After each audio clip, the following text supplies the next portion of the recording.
አመሰግናለሁ። ማስረሻ ሰጥ ይባላል። የጎጃም ጠቅላይ ግዛት አዛዥና የአማራ ፋኖ ድርጅት የውጭ ግንኙነትና ዲያስፖራ ጉዳዮች ኃላፊ ነኝ። እንደሚታወቀው ሰሞኑን በ2000 መስከረም ወር 2018 ጀምሮ የአማራ ፋኖ ትግልን ፍሬ እንዳያፈራና የአማራ ሕዝብ ጥያቄም እንደተዳፈነ እንዲቀር አንዳንድ እንቅስቃሴዎች እየተደረጉ እንዳሉ የሚታወቅ ነው።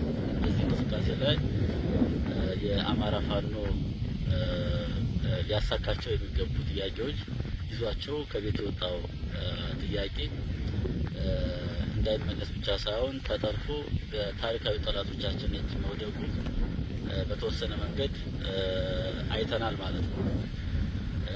እንግዲህ የአማራ ጥያቄ ለማስመለስ ከአማራ ጠላቶች ጋር መሰለፍ የህዝብ ክህደት ነው። ከወያኔ ጋር ተሰልፎ ከህወሓት ጋር ተሰልፎ የአማራን ህዝብ ጥያቄ አስመልሳለሁ የሚል አማራ ፋኖ በሚንቀሳቀስ አመራርና አባል በህዝባችን ላይ ታሪካዊ ክህደት እየፈጸመ መሆኑን ከድርጅቱ ሊታቀም እንደሚገባ ማስጠንቀቂያም ማሳሰቢያ መስጠት እፈልጋለሁ። የአማራ ፋኖ ህዝባችንን የአማራን ህዝብና ኢትዮጵያን እንደ ሀገር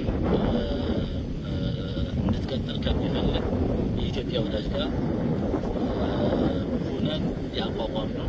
አሁንም በዚያ ልክ እየታገልን ያለን መሆናችን የሚታወቅ ነው።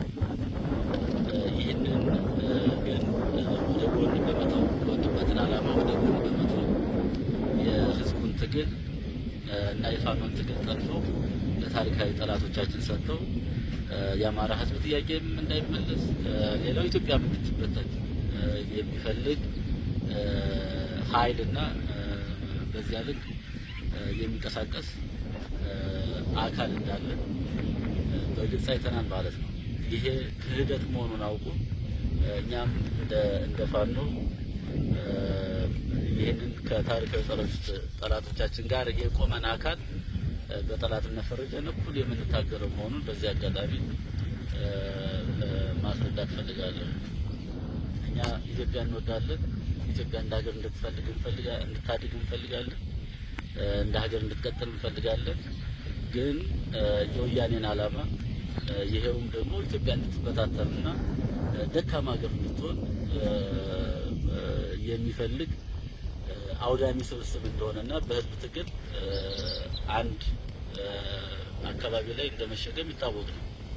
የዚህ አጋርና የዚህ ፈረሱ ነው መምጣት ግን ክህደት በመሆኑ ማቆም እንዳለባቸው በፋኖ ስም የሚንቀሳቀስ በነፃ ውጭ ስም የሚንቀሳቀስ በአርበኝነት ስም የሚንቀሳቀስ ማንኛውም አካል ሊያቆም እንደሚገባ መናገር ፈልጋለሁ። ዝርዝር ሁኔታዎችን በስፋት ከመረጃና ከማስረጃ ጋር ለህዝባችን የምናሳውቅ መሆኑን እየገለጽ ስለዚህ በግራም በቀኝም ያሉ የፋኖ አመራሮች እና የፋኖ አባላት በራሳችን መቆም እንችላለን።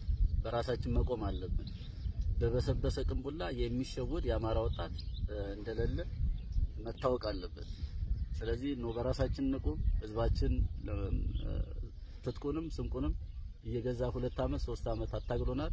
ከዚህም በላይ ትግሉ ቢረዝም ሊያታግለን የሚችል ህዝብ ወርቅ የሆነ ህዝብ እንዳለ ተረድቶ በራሳችን እንድንቆም እንጂ ታሪካዊ ጠላቶቻችን ከህዝባችንም እንደ ኢትዮጵያ እንደ ሀገር ደግሞ በኢትዮጵያ ላይ የሚቆምር ማንኛውም አካል ጋር አብሮ መቆም አስፈላጊ አለመሆኑን አውቀው ወደኛ እንዲመጡ ወደ ድርጅታችን እንዲመጡ ጥሪ ማድረግ ፈልጋለሁ። አመሰግናለሁ።